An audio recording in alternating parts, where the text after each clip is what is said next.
Hi, my name is Mitchell. I'm a 27-year-old security guard.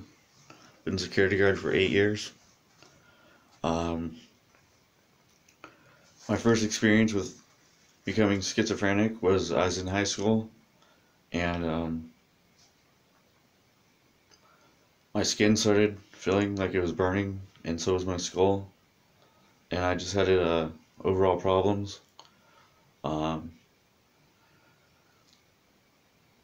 2 years later, I got diagnosed with schizophrenia because I made a mistake and went to the mental hospital, but they diagnosed me, and what the voices were and how I got diagnosed was I was uh,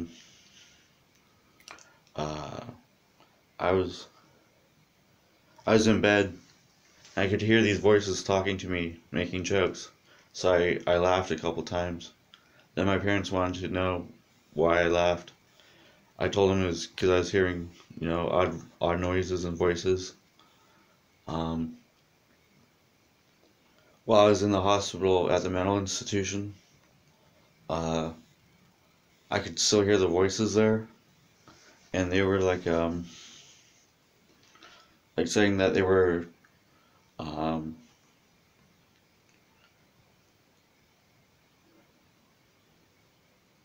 they were saying that they were watching me and that they could see through my eyes and that they could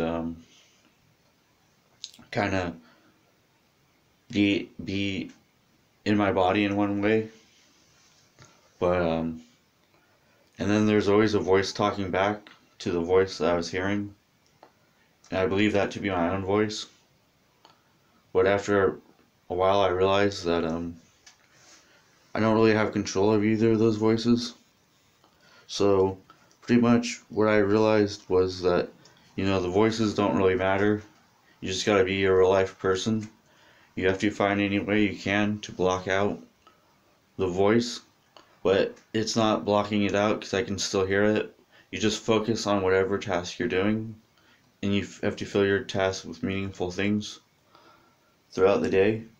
And then if you meditate or draw or do something that uses your brain, like a sport, you're so focused on that sport or that task that it kind of clears your body of the burning skin or the headaches or the confusion.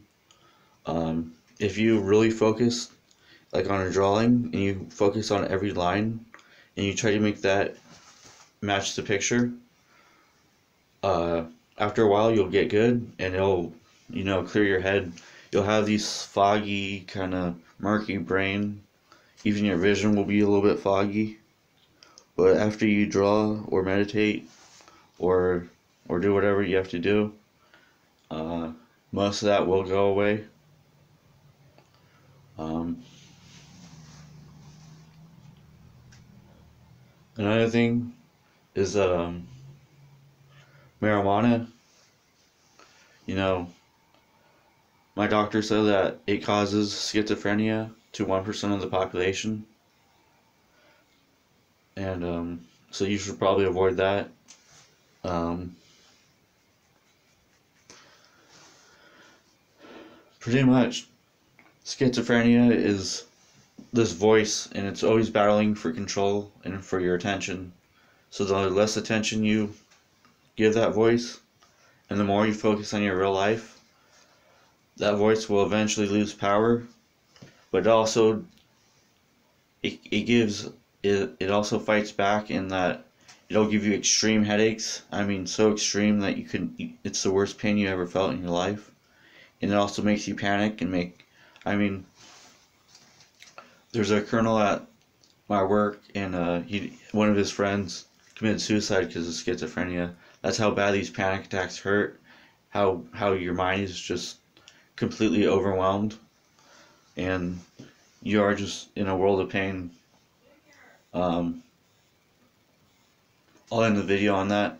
All right. But the way you get past those headaches is that you just have to, the only thing you care about is surviving. So you pull over to the side of the road or wherever you can, and you just sit there and you let that ride out for an hour or 2 hours, You have to call off work. It's going to be worth it. You know, aspirin, but it'll hurt more than you could ever imagine. And most of my symptoms of schizophrenia is getting over. Alright, have you leave.